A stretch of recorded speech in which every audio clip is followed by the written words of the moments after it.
Hello बच्चों, welcome आप सभी का एक बार फिर से क्लास 11 फिजिक्स। आज जो फ्रिक्शन के बारे में पढ़ेंगे, अब तक हमने एनएलएम की कांस्टेंट जो मोशन थी उसके बारे में स्टडी किया और उनके न्यूमेरिकल भी हम साथ साथ डिस्कस करते रहेंगे जो भी क्वेश्चन हैं। ठीक है, तो आज का लेक्चर है जो आप न्यूमेरिकल यहाँ देख पा रहे हो, इन सभी को आप आज के लेक्चर में ही क्लियर करेंगे। किस टाइप से करेंगे, पहले उसका कंसेप्ट जो है वो हम सीख लेते हैं, उसके बाद हम करेंगे। तो देखिए शहबाज, सबसे पहले तो हम बात करते हैं फ्रिक्शन की कि सर फ्रिक्शन होता क्या है। जो अपने आप तक कुछ पढ़ा हुआ इसके बारे में नहीं भी पढ़ा तब भी काम चल जाएगा। ठीक है, फ्रिक्शन होता क्या है? फ्रिक्शन होता है बेटा अपोजिंग फोर्स। ठीक है, किसका अपोज करता है? मोशन का, नॉट फोर्स। ठीक है, कुछ बोल देते हैं कि सर ये जो अपोज करता है फोर्स का अपोज करता है। अपोजिंग फोर्स बोलते हैं किसका अपोज करता है? मोशन का। किसका अपोज करता है? मोशन मीन्स रिलेटिव मोशन आप यहाँ बोलोगे तो और ज्यादा बेटर रहेगा। It oppose relative motion between the two object, not force. ठीक है, ये नहीं बोलो कि आपकी सर ये फोर्स का अपोज करता है, ये अपोज करता है रिलेटिव मोशन का। ठीक है, जो आपने अब तक कंसेप्ट पढ़ा होगा उसको थोड़ी देर के लिए बुला दीजिए। तो ये आपको याद रखना, रिलेटिव मोशन का क्या करता है? अपोज करता है, अपोजिंग फोर्स है। ठीक है, यूनिट इसकी भी सेम रहेगी जो न्यूटन हम पढ़कर आ रहे हैं। अब देखिए बस यहाँ पर होता क्या है। सपोज ये कोई ब्लॉक है, इसका कुछ मास है सपोज m। ठीक है, तो यहाँ पर क्या है, ये वेलोसिटी किसी v वेलोसिटी से कुछ मीटर पर सेकंड से यहाँ जा रहा है। ठीक है, तो रिलेटिव मोशन जो है विद रिस्पेक्ट टू ग्राउंड जो है वो इस डायरेक्शन में। तो यहाँ पर होता क्या है, यहाँ पर एक कॉन्टेक्ट फोर्स लगता है। ठीक है, ये है वो कॉन्टेक्ट फोर्स। यहाँ जो मैंने इसको लिखा हुआ आर से मैं इसको सपोज लिख रहा हूँ, तो यहाँ पर एक इसका कंपोनेंट होता है ये वाला, इसको बोलते हैं फ्रिक्शनल फोर्स। ठीक है, इसका एक कंपोनेंट होता है हॉरिजॉन्टल कंपोनेंट, इसको बोलते हैं फ्रिक्शनल फोर्स। एक कंपोनेंट यहाँ लगता है, इसको बोलते हैं नॉर्मल रिएक्शन। क्या बोलते हैं? Normal reaction.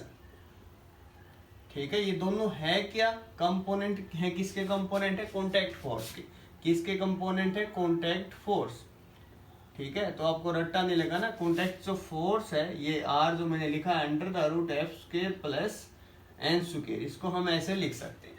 ठीक है, और ये होता क्या क्यों है? क्योंकि यहाँ पर क्या होता है, इन दोनों के बिटवीन जो है इलेक्ट्रोडायनेमिक जो फोर्स है बिटवीन द मॉलिक्यूल्स है, इंटरलॉकिंग है सरफेस की वजह से, तो उसकी वजह से यहाँ पर ये फोर्स जो है अराइज होता है। फिर यहाँ पर आप पढ़ोगे जो फ्रिक्शन जो होता है उसको दो टाइप में कैटेगराइज किया जाता है। ठीक है, एक तो होता है स्टैटिक फ्रिक्शन, एक पढ़ोगे आप kinetic friction. Okay, static kinetic. Static कब होगा? जब कोई ऑब्जेक्ट यहाँ है, सपोज हमने कुछ फोर्स इस पे अप्लाई किया तो यहाँ पर फ्रिक्शनल फोर्स सेटअप हो गया। ठीक है, सेटअप बोलेंगे आप, इंड्यूस हो गया। ठीक है, लेकिन जब यहाँ एफ की वैल्यू 0 थी तब यहाँ फ्रिक्शनल फोर्स 0 था। ओके, इसलिए सेल्फ स्टैटिक फ्रिक्शन को क्या बोलते हैं? सेल्फ एडजस्टिंग फोर्स भी बोलते हैं। क्या बोलते हैं? Self adjusting force. बिल्कुल क्लियर करूंगा बेटा, एक ही कंसेप्ट डरने की कोई बात नहीं है। काइनेटिक, क्योंकि ये कंसेप्ट क्लियर नहीं हुआ तो आगे कितना मुंह करो कोई फायदा नहीं। ठीक है, लेक्चर सारे 3-4 दिन में खत्म हो जाना है, इतना बड़ा नहीं है। काइनेटिक मीन्स इसको बोलते हैं डायनेमिक फ्रिक्शन बोल देते हैं, काइनेटिक बोल देते हैं। स्टैटिक जो फ्रिक्शन है ना, इसकी मैक्सिमम जो वैल्यू है इसको लिमिटिंग फ्रिक्शन बोलते हैं। Maximum value of static friction को क्या बोलते हैं? Limiting friction. याद रह जाएगा, maximum value of static friction इसको क्या बोलेंगे? Limiting friction. लिमिटिंग फ्रिक्शन हो जाएगा। इतनी सी बात क्लियर हुई आपको। स्टैटिक फ्रिक्शन को सेल्फ एडजस्टिंग फोर्स बोलते हैं। अब होता क्या है ये बात सुन लो। जब तक कोई ऑब्जेक्ट है, सपोज ये ऑब्जेक्ट है, मैं यहाँ पर फोर्स अप्लाई कर रहा हूँ, तब तक यहाँ पर एक फोर्स इंड्यूस हो रहा है अपने आप। जितना फोर्स मैं अप्लाई कर रहा हूँ उसके रिस्पेक्ट में एक फोर्स इंड्यूस हो रहा है। जब तक ऑब्जेक्ट चलना स्टार्ट नहीं करेगा तो उस फोर्स को बोलते हैं स्टैटिक फ्रिक्शन। क्या बोलते हैं? Static friction. और जिस मैक्सिमम वैल्यू पर सर जस्ट अब चलने वाला थोड़ा सा और फोर्स अगर आपने अप्लाई किया तो चल जाएगा ही, तो वो मैक्सिमम वैल्यू जो है लिमिटिंग वैल्यू, मैक्सिमम वैल्यू जहाँ चलना जस्ट स्टार्ट करने वाला, चला नहीं अभी तक, चलने ही वाला है, तो उसको बोलेंगे लिमिटिंग फ्रिक्शन। अगर वो चलना स्टार्ट ही कर देता है तब कंसेप्ट आएगा किसका? काइनेटिक या डायनेमिक फ्रिक्शन का। क्लियर हो गया? जब ऑब्जेक्ट मोशन में होता है तब भी वहां पर एक फ्रिक्शन लग रहा होता है, उस फ्रिक्शन को बोलेंगे काइनेटिक या काइनेटिक फ्रिक्शन या फिर डायनेमिक फ्रिक्शन। ओके, यहाँ पर फिर जो है काइनेटिक फ्रिक्शन, इसके फिर से दो टाइप हैं और उनमें से एक टाइप है आपके पास स्लाइडिंग फ्रिक्शन, स्लाइडिंग फ्रिक्शन, और एक आपके पास टाइप है यहाँ पर रोलिंग फ्रिक्शन। अब इन दोनों का कंसेप्ट समझना आप, रोलिंग फ्रिक्शन, ठीक है।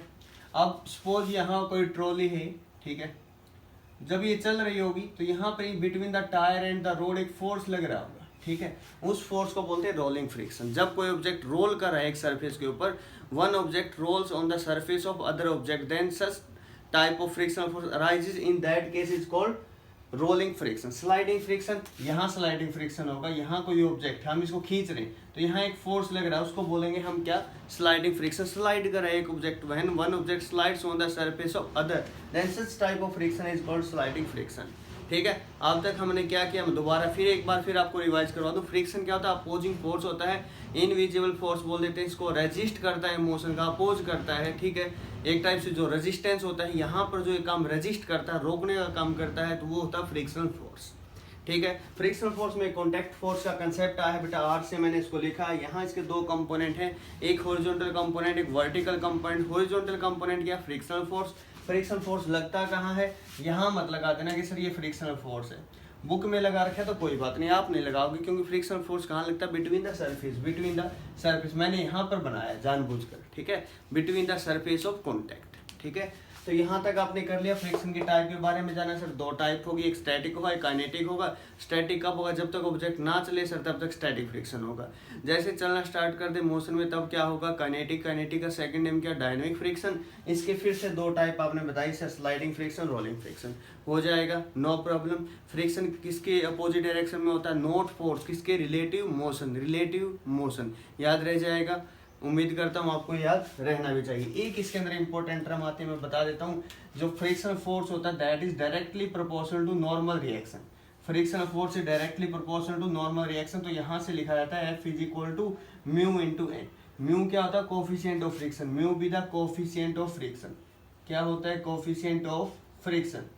कोफिशिएंट ऑफ फ्रिक्शन की कोई यूनिट नहीं होती, ये डिपेंड करता है नेचर ऑफ मटेरियल, किस पे डिपेंड करता है, nature of surface. Nature of surface की वैल्यू गिवन होती है, जैसे यहाँ दे रखी है, ठीक है। म्यू की वैल्यू गिवन होती है, यूनिटलेस, डिमेंशनलेस क्वांटिटी होती है, ओके। एक बार यहाँ तक आपको क्लियर हुआ। आइए से बस अब इसके न्यूमेरिकल जो हो डिस्कस करते हैं। अब देखिए शहबाज, इतना हम पढ़ चुके हैं, अब ये जो क्वेश्चन है डिस्कस करते हैं, इससे और ज़्यादा आपको क्लियर होगा इसका कंसेप्ट। आज का जो स्टार्टिंग लेक्चर है बिल्कुल बेसिक रहेगा, फिर इसके नेक्स्ट थोड़ा सा इसको एडवांस लेवल हम करते चलेंगे। देखिए शहबाज साहब, इसका जो फर्स्ट क्वेश्चन है उसके अंदर क्या पूछा गया है मैं आपको बता देता हूँ। डायग्राम आपको क्लियर दिख रहा होगा, one Newton force left side में लगाया है और ऑब्जेक्ट की जो वेलोसिटी 5 मीटर पर सेकंड से इस डायरेक्शन में जा रहा है, ठीक है। तो आपसे पूछा गया frictional force on the block exerted by ground. Number 1 पूछा frictional force on the block, जो ब्लॉक के ऊपर फ्रिक्शनल फोर्स लगा उसकी डायरेक्शन क्या होगी। नंबर 2 पूछा गया frictional force on the ground by block, ठीक है। सबसे पहले पूछा है, मैं यहाँ लिख रहा हूँ question 1, frictional force on the block bye ground. Ground की वजह से ब्लॉक के ऊपर जो फ्रिक्शनल फोर्स है उसकी डायरेक्शन क्या होगी। तो देखिए से बस 1 kg ब्लॉक है, फोर्स इस डायरेक्शन में है, लेकिन मैंने आपको ये बताया था कि फोर्स का कोई मैटर ही नहीं होता बेटा, रिलेटिव जो मोशन है ना 5 मीटर पर सेकंड जो दे रखी है यहाँ पर, उसकी वजह से यहाँ पर जो ग्राउंड जो ब्लॉक के ऊपर फ्रिक्शनल फोर्स अप्लाई करेगा यहाँ बिटवीन द सरफेस, वो ये होगा, ठीक है, F1। फर्स्ट पार्ट ये था। अब सेकंड पार्ट क्या है, frictional force on the ground, frictional force on the ground by the block, on the ground by the block, block के द्वारा ग्राउंड के ऊपर, ठीक है। तो एक्शन रिएक्शन पेयर होगा, ये F1 था किसके ऊपर, ऑन द ब्लॉक। अब ग्राउंड पे जो फ्रिक्शनल फोर्स होगा उसकी जो डायरेक्शन होगी ये होगी, ठीक है, क्योंकि ओबे करेगा किसको, न्यूटन के थर्ड लॉ ऑफ मोशन को, न्यूटन के थर्ड लॉ ऑफ मोशन को, और सारी चीज़ें सेम है। अगर पूछ लिया जाए क्या इक्वल होंगे, बिल्कुल इक्वल होंगे, इनका जो मैग्नीट्यूड होगा बिल्कुल इक्वल होगा, बट डायरेक्शन क्या होगी, अपोजिट होगी, ठीक है। तो ये इसके अंदर दोनों के दोनों जो क्वेश्चन थे उनका आंसर क्लियर हुआ। सेकंड में भी आपको फ्रिक्शनल फोर्स बताना है, जो सेकंड क्वेश्चन आप देख पा रहे हो। सेकंड के अगर सॉल्यूशन की बात करें तो देखिए बस यहाँ पर 2 ब्लॉक हैं, आगे तो आपको इनकी एक्सेलरेशन भी निकालनी पड़ेगी, दोनों साथ चलेंगे अलग अलग चलेंगे, वो बाद की बात है। एक बार इनको समझ लेते हैं, 20 metre per second, 10 metre per second. अब यहाँ जो फ्रिक्शनल फोर्स लगा हुआ है, ठीक है, बी ब्लॉक की बात कर रहा हूँ, बी ब्लॉक पे फ्रिक्शनल फोर्स आगे की तरफ जा रहा है तो के एफ, के लिखा, के क्यों, काइनेटिक की वजह से, क्यों के किसकी वजह से, काइनेटिक की वजह से। ये किस किसके इन बिटवीन है, between the block and ground, between the block and ground. यहाँ पर एक और फ्रिक्शनल फोर्स लगा बिटवीन दीज टू सरफेसेस, ठीक है, के बी ए, ठीक है। अब जो ये फ्रिक्शनल फोर्स यहाँ लगा हुआ है, ठीक है, बिटवीन दीज टू ब्लॉक्स, अब यहाँ पर एक फ्रिक्शनल फोर्स लगेगा जो इसको आगे की तरफ लेकर जाएगा। ये न्यूटन के थर्ड लॉ को ओबे करता है, ठीक है। तो इस टाइप से है यहाँ पर एक्ट होगा। ए के ऊपर पूछा जाए खाली, ए के ऊपर फ्रिक्शनल फोर्स जो लगेगा, ए के ऊपर लगेगा सर कौन सा, एफ के बी, ओके, डायरेक्शन अपोजिट होगी। और बी के ऊपर पूछा जाए तो बी के ऊपर नेट किस टाइप से, तो बी की वेलोसिटी तो सर इस डायरेक्शन में थी, एक तो ग्राउंड की हेल्प से यहाँ फ्रिक्शनल फोर्स लगा और एक यहाँ पर बिटवीन दीज टू ऑब्जेक्ट यहाँ लगा, ठीक है। तो यहाँ इस टाइप से आप इसको कर सकते हैं। थर्ड में क्या पूछा गया, थर्ड में पूछा कि कितनी डिस्टेंस कवर करेगा before coming to rest, rest में आने से पहले जो है कितनी डिस्टेंस कवर करेगा। 10 kg का कोई ऑब्जेक्ट है, कोई ब्लॉक है, तो ऐसे अब इसको समझते हैं, क्लियर करते हैं।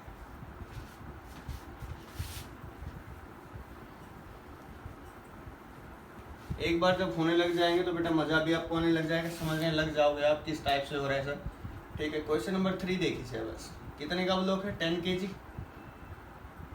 10 kg का ब्लॉक है, ओके।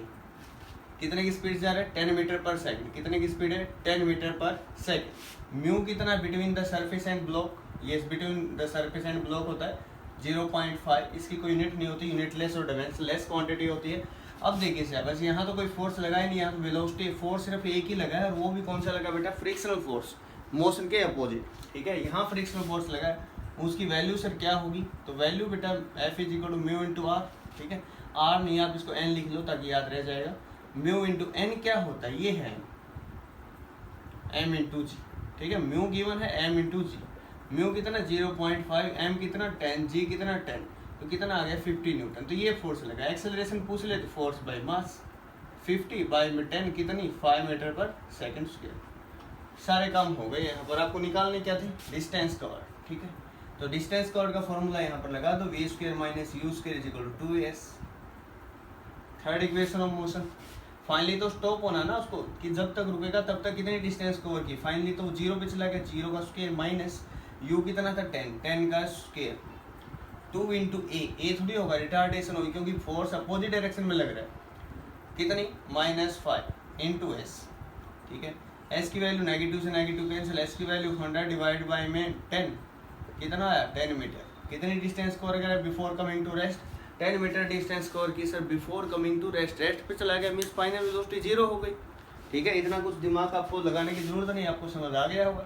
यहाँ देखिए इसमें ये पूछा है बिफोर कमिंग टू रेस्ट कितनी डिस्टेंस कवर की जाएगी इस ऑब्जेक्ट के द्वारा। एंगल गिवन है 37, ओके। 10 मीटर पर सेकंड की स्पीड है, ठीक है सर।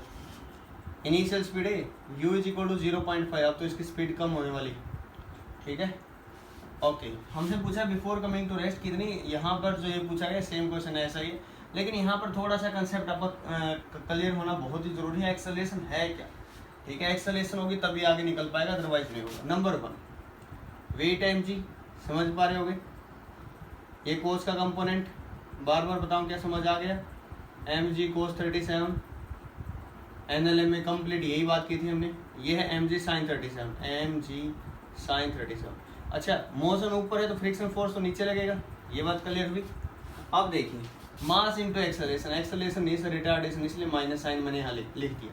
यहाँ कुछ नहीं है 0, यहाँ इससे अपोजिट डायरेक्शन में है माइनस लगाओ, यहाँ पर फ्रिक्शनल फोर्स है माइनस एम जी साइन 37, ठीक है।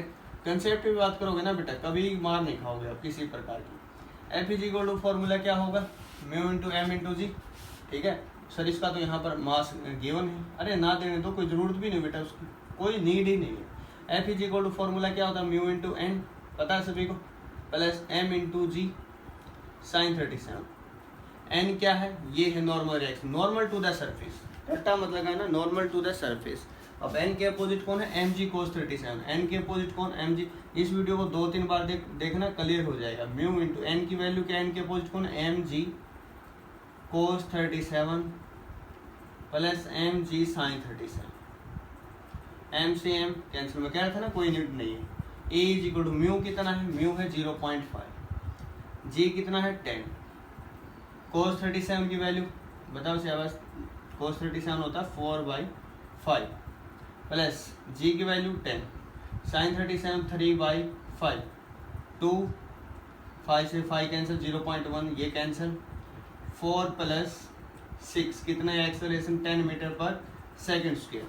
ठीक है, तो acceleration 10 metre per second square आई किस डायरेक्शन में, moving down the incline plane. ठीक है, फॉर्मूला यूज करें यहाँ पर, v square minus u square is equal to 2as, v square तो 0 का square minus u square, acceleration यू की बेटा रिटार्डेशन होगी, उसकी वैल्यू कितनी है यहाँ पर -10 इंटू एस। ठीक है, माइनस है माइनस कैंसिल, यू कितना है 10 मीन्स 100 डिवाइड बाय में 20 कितना आया 5, तो एस कितना आ जाएगा 5 मीटर। ओके, हो जाएगा, किसी प्रकार की कोई परेशानी आपको यहाँ से नहीं उठानी पड़ेगी, बिल्कुल इजीली आपसे हो जाएगा। देखिए शाबाश, फ्रिक्शन चैप्टर हम पढ़ रहे हैं फ्रिक्शन, तो इसके अंदर देखिए शाबाश ये कुछ न्यूमेरिकल प्रॉब्लम है, बिल्कुल आसान है, कोई मतलब बर्डन लेने की जरूरत नहीं, बिल्कुल आसान हो, बिल्कुल इजी वे होगा। ठीक है, जो कंसेप्ट आपको बताए गए हैं वो आपको जस्ट फॉलो करने हैं। तो इस में सबसे पहले हम बात कर लेते हैं, एक तो मैंने आपको बताया था स्टैटिक फ्रिक्शन के बारे में बताया था, और एक मैंने बताया था आपको काइनेटिक फ्रिक्शन। काइनेटिक फ्रिक्शन को डायनामिक फ्रिक्शन बोलते हैं। किसी बॉडी को स्टार्ट से चलाना मुश्किल होता है लेकिन चलते हुए को चलाना आसान होता है। ठीक है, ये बात याद रखना, कोई भी हॉर्स है या कोई भी बैलगाड़ी है तो उसको स्टार्ट करना थोड़ा सा मुश्किल होता है, ज़्यादा जोर लगाना पड़ता है, लेकिन चलते हुए को चलाना आसान होता है। कहीं काम चल रहा है उसको चलाना आसान है, ठीक है, स्टार्ट करना थोड़ा टफ होता है। ठीक है, स्टार्टिंग टफ होती है। तो देखिए शाबाश, मैं यहाँ पर एक डायग्राम बना रहा हूँ, डायग्राम के हिसाब से मैं आपको समझाऊंगा। ये है बेटा फोर्स ऑफ फ्रिक्शन। ठीक है, स्मॉल एफ से मैं लिखा फोर्स ऑफ फ्रिक्शन। ये है आपके पास यहाँ पर अप्लाइड फोर्स। यहाँ पर मैं एक ग्राफ प्लॉट कर रहा हूँ, आपको समझना। ठीक है, तो ग्राफ है क्या शाबाश समझिए, ये जो डायरेक्टली प्रोपोर्शनल है नियरली 45 डिग्री का एंगल होता है, ये है स्टैटिक फ्रिक्शन की वैल्यू, एफ एस की वैल्यू है। और ये जो मैक्सिमम वैल्यू आप देख पा रहे हो जहाँ पीक आई है, इसको बोलते हैं F L. L means limiting friction. ये है एफ के। एफ के की वैल्यू क्या होगी, एफ एल से हमेशा ही लेस होगी। फोर्स होगा ना काइनेटिक फ्रिक्शन, इसकी वैल्यू हमेशा ही क्या होगी, लेस देन होगी, किससे, लिमिटिंग फ्रिक्शन। लिमिटिंग था क्या, maximum value of F x, maximum value of F S इसको बोलते हैं। और फॉर्मूला क्या है दोनों का, एफ एस जो है इसका तो फॉर्मूला होगा mu s into N normal, और जो एफ के इसका फॉर्मूला क्या होगा, म्यू के इंटू एन। अगर नहीं दे रखा है, एक ही म्यू दे रखा है, तो उसी में दोनों का काम चला हुआ है। अगर दोनों डिफरेंट दे रखे हैं, फॉर एग्जाम्पल इस केस में दोनों अलग अलग हैं, तो दोनों अलग केसेस होंगे। कैसे होंगे वो न्यूमेरिकल से समझते हैं। कंसेप्ट एक बार आपको डायग्राम क्लियर हो गया होगा, तो क्वेश्चन नंबर फर्स्ट की तरफ मूव करते हैं। देखिए इससे बस क्वेश्चन नंबर 1 क्या है, इससे पूछा है, ये इस टाइप से सिचुएशन है। पहले मैं आपको थोड़ा एक्सप्लेन कर दूं। टेबल है, टेबल के ऊपर कोई ब्लॉक रखा हुआ है, तो ब्लॉक पे एक फोर्स तो यहाँ लगा 20 न्यूटन और एक यहाँ 15 न्यूटन ऐसे लगे हुए हैं, और जो ये ब्लॉक है मूव नहीं करता, रेस्ट पोजीशन पर है। ठीक है, समझ गए ना आप सिचुएशन कैसी है। आपसे पूछा गया यहाँ पर find the value of static friction, की स्टैटिक जो फ्रिक्शन होगा उसकी वैल्यू क्या होगी इस केस में। तो यहाँ से ध्यान से समझना है, इसको सोल्यूशन हम कर रहे हैं क्वेश्चन नंबर 1 का। तो इस टाइप से ब्लॉक जो है टेबल के ऊपर है, यहाँ फोर्स लगा 20 न्यूटन, यहाँ फोर्स लगा 15 न्यूटन। ठीक है, एंगल यहाँ दिख रहा है आपको 90 डिग्री है। ठीक है, ये बताने की बात नहीं कि सर 90 डिग्री। अब इन दोनों का जो रिजल्टेंट आएगा एफ आर, फॉर्मूला क्या होगा, √a² plus b² plus 2ab cos theta. ठीक है, और cos 90 कितना होता है सभी को पता होगा, 0 होता है। तो √ यहाँ पर 20 न्यूटन, वैल्यू कितनी 420 का स्क्वायर 15 का स्क्वायर 225, कितनी वैल्यू आई 625, और ये किसका स्क्वायर होता है 25 का। तो यहाँ से 25 न्यूटन फोर्स है। ब्लॉक मूव नहीं किया तो यहाँ पर जो फोर्स होगा बिल्कुल इक्वल अमाउंट में होगा, और डायरेक्शन ये होगी कितना लगेगा 25 न्यूटन। बताया था मैंने, जो स्टैटिक फ्रिक्शन होता है इसको सेल्फ एडजस्टिंग फोर्स बोलते हैं। जब तक ब्लॉक मूव नहीं किया तब तक जितना फोर्स हम अप्लाई कर रहे हैं, फ्रिक्शन फोर्स भी उतना ही फोर्स अप्लाई करता है उस ब्लॉक पर, ताकि वो आगे ना जाए। ठीक है, ये नहीं कि सर फ्रिक्शन फोर्स अगर ज़्यादा हो गया, हमारा फोर्स कम है तो ऑब्जेक्ट पीछे चलेगा। आपने कभी सुना है मैंने यहाँ पर 6 न्यूटन फोर्स लगाया और ब्लॉक ने वहाँ पर 7 न्यूटन फोर्स लगाया तो ब्लॉक अपने आप पीछे आ गया? कभी हुआ ऐसा? कभी नहीं होगा ऐसा, ठीक है। इसलिए इसको सेल्फ एडजस्टिंग फोर्स बोलते हैं। जितना फोर्स हम अप्लाई करेंगे उतना ही वो ब्लॉक या कोई भी सरफेस जो है अपोजिट डायरेक्शन फ्रिक्शन फोर्स जो मोशन के अपोजिट अप्लाई करेगा।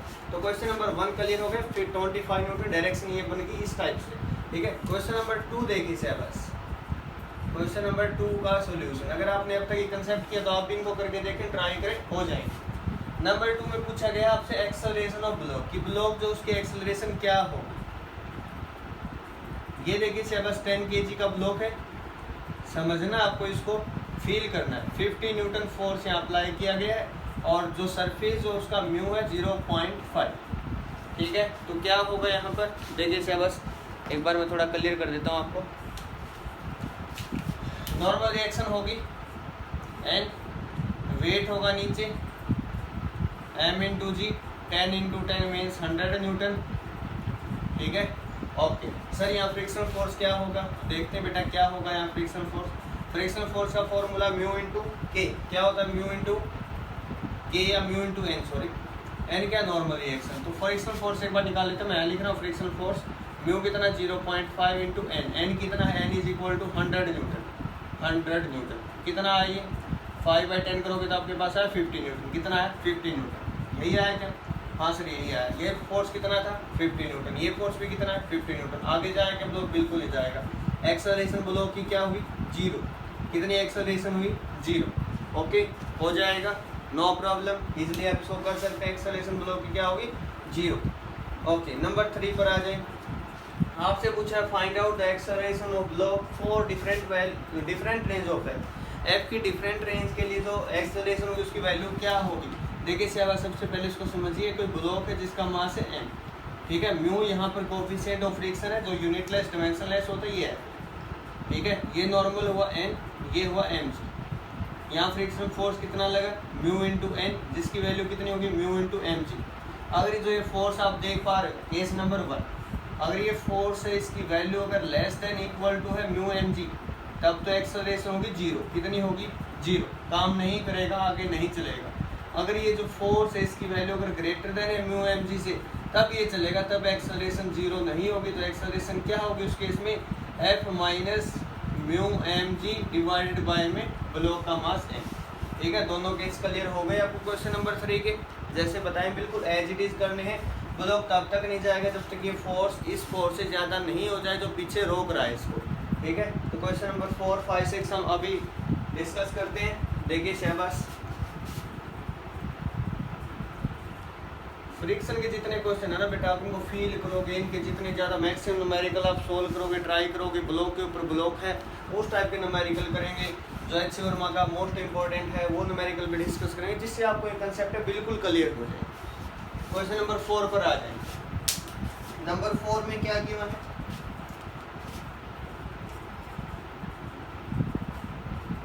फ्रिक्शन फोर्स अब कम हो गया जिससे नीचे गिर गया है ना, मर कर। अब देखिए क्वेश्चन नंबर 4 क्या है, अभी किया क्या, नहीं सर ये नहीं किया, दूसरा है। देखिए सर बस ये है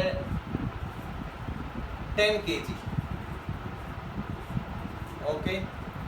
फोर्स लगा 51 न्यूटन, ठीक है। 51 न्यूटन अप्लाई कर दिया, अदरवाइज वहाँ 50 न्यूटन होता तो आगे भी नहीं जाता, ओके। यहाँ म्यू एस और म्यू के दो डिफरेंट है, म्यू एस है 0.5 और म्यू के जो इसकी वैल्यू देखो मैंने बताया था इससे कम हो गया हमेशा, ठीक है 0.3। आपको क्या निकालना है इस केस में, मैं बताता हूँ क्या निकालनी है, एक्सेलरेशन फाइंड आउट करना, ओके। पहले तो यहाँ देख लेते हैं ब्लॉक चलेगा भी या नहीं चलेगा, ठीक है। पहले क्या चेक करना है कि ब्लॉक चलेगा या नहीं चलेगा, कैसे चेक करेंगे बताइए सर, बस अभी बता देते हैं। एन mg वेट कितना 100 न्यूटन, फ्रिक्शन फोर्स कितना लगेगा, पहले आप स्टैटिक फ्रिक्शन निकाल कर देखेंगे, mu s into N, mu s कितना 0.5 इंटू एन कितना 100, 50 न्यूटन, 50 न्यूटन ज़्यादा है 51 ज़्यादा है तो चलेगा भी, चलेगा नहीं चलेगा, बिल्कुल चलेगा। तो एक्सेलरेशन कैसे निकालें, 51 माइनस 50 डिवाइड बाई मास, बिल्कुल गलत रहेगा, ऐसे ही बिल्कुल नहीं निकालोगे आप, कहीं इसको ऐसे जल्दबाजी में ये कर दो और सर हमारा हो गया और ऑप्शन भी बिल्कुल मैच कर गया सर, बताओ फर्स्ट टाइम हमारा कोई आंसर निकला है, ये होगा गलत, ऐसे नहीं करना। अगर ब्लॉक चल पड़ा तो ये काम ही नहीं करेगा। कौन काम करेगा? म्यू के। कौन काम करेगा? म्यू के। चलते हैं जब कौन सा फ्रिक्शन होता है? काइनेटिक। कौन सा? काइनेटिक। बात समझ आई? म्यू के इंटू एन। म्यू के कितना? 0.3, एन कितना? 100। अब ठीक है भाई 30। अब करोगे आप 51 माइनस 30 डिवाइडेड बाई कितना? 10। कितना आंसर आया? 21/10 मीन्स 0.1 मीटर पर सेकेंड। ये आंसर बिल्कुल ठीक रहेगा। ओके, बात समझ में आई कुछ? नेक्स्ट देखिए क्वेश्चन नंबर 5। नंबर 5 में आपको क्या निकालनी है? एक्सेलरेशन की वैल्यू ही निकालनी है। इस केस में भी आपको नंबर 5 एक्सेलरेशन ही निकालनी है। 1 मिनट में बता देता हूँ आपको। नंबर 5 में पूछा गया कि वर्टिकली हम कितना फोर्स यहाँ लगाएं कि ये जो ब्लॉक है ये मूव ना करे, ये मूव ना करे, इसको रोकना है यहीं पर। तो कितना फोर्स हम लगाएं वर्टिकली डाउनवर्ड इस ब्लॉक के ऊपर? ये आपने कभी सुना है? अगर ब्लॉक यहाँ से आगे लेकर जा रही है, यहाँ कितना फोर्स लगाएं कि वो आगे ना जाए? पीछे तो सुना है सर, लेकिन यहाँ देखो कमाल की बात है ना। देखिए सर, तो समझ गया पहले होगा क्या। ये वेट में ऐड हो जाएगा बेटा। 10 kg, ये फोर्स है 100 न्यूटन, ये है 0.5, ये तो नहीं रोक पाएगा, 50 न्यूटन ही होगा। ठीक है, यहाँ देखिए F कितना अप्लाई करें सर?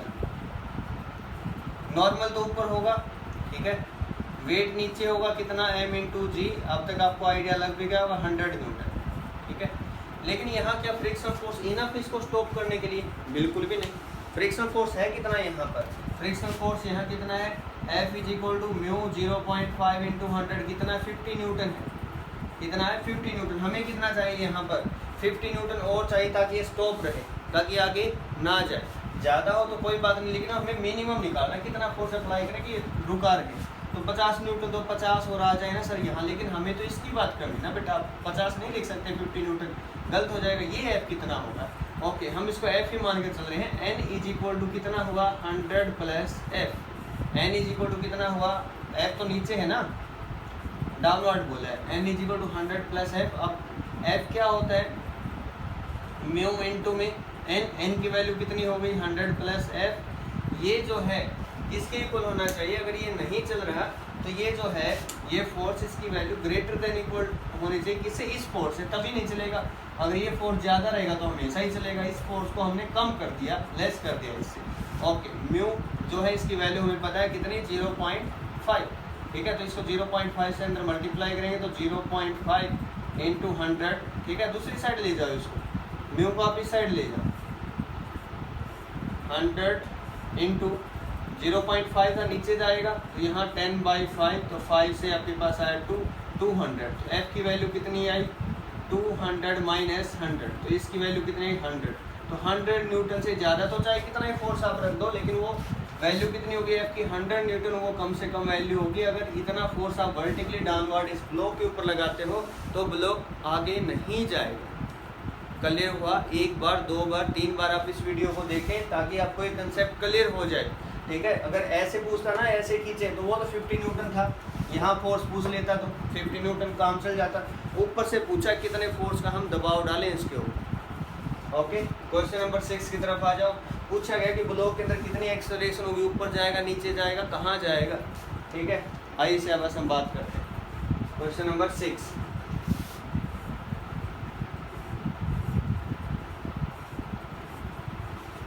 नंबर 6 में देखिए शहबाज, एंगल है 37 डिग्री का, म्यू गिवन है, सब कुछ गिवन है, बस इतना तो काफ़ी है। एंगल 90 डिग्री, 37, 53 नहीं लिख रहा, मैं कंफ्यूज नहीं करूँगा आपको बिल्कुल भी। मेरा कोई यहाँ पर एम नहीं है आपको कंफ्यूज करने का। 10 kg, 75 न्यूटन फ्रिक्शन फोर्स नहीं है, वैसे ही कोई फोर्स है। ठीक है, बस इतना सा केस है। एक्सेलरेशन निकालने, म्यू गिवन है कितना? 0.5। सभी केसेस में 0.5 है तो कमाल हो गया ऐसे सरफेस, है ना। तो ऐसी कोई बात नहीं बेटा, इसकी वैल्यू चेंज भी हो सकती है। ये कोई श्योर नहीं कि म्यू की वैल्यू ये रहेगी हमेशा फिक्स है, ऐसा कुछ नहीं। एक्सेलरेशन निकालें, ब्लॉक नीचे आएगा, ऊपर जाएगा, क्या होगा? पहले हम मान कर चलते हैं कि ब्लॉक नीचे आएगा। ठीक है, नीचे आएगा तो उसके लिए फोर्स है, ठीक है ना। फोर्स के बिना तो कुछ काम होगा नहीं यहाँ पर।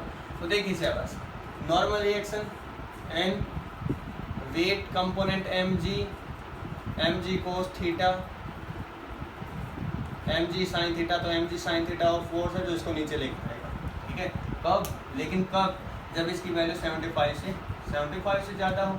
लेकिन एक और फोर्स यहाँ लग रहा है जब नीचे आएगा, जब ये ब्लॉक नीचे आएगा तो यहाँ एक फोर्स लगेगा जिसको बोलेंगे फ्रिक्शनल फोर्स, मोशन के अपोजिट। बात समझ आई, मोशन के, रिलेटिव मोशन के अपोजिट, ठीक है। अब नीचे आ रहा है वो फोर्स, अगर इससे ज़्यादा है तो ठीक है नीचे आ जाएगा। एम जी साइन थीटा हुआ कितना, वैल्यू निकालना, एम जी साइन थीटा कितनी हुई, एम कितना है 10, जी कितना 10, साइन थीटा साइन 37 की वैल्यू 3/5, 2 20 30 60 न्यूटन हुआ। 60 न्यूटन तो 75 से कम है, ठीक है ना, कम है तो नहीं चलेगा, सिंपल सी बात है। एक्सेलरेशन क्या होगी, नीचे 0, नीचे तो नहीं आएगा सर, एक्सेलरेशन 0 होगी। क्या ऊपर चल जाएगा फिर, 75 से ज़्यादा है तो क्या ऊपर जाएगा, नहीं ऊपर भी नहीं जाएगा। कमाल है सर, आप क्या बात कर रहे हो। नीचे आएगा क्या बोलो, नीचे नहीं आएगा, बोलो नीचे नहीं आएगा बेटा, ठीक है। तो क्या ऊपर जाएगा सर, ऊपर भी नहीं जाएगा।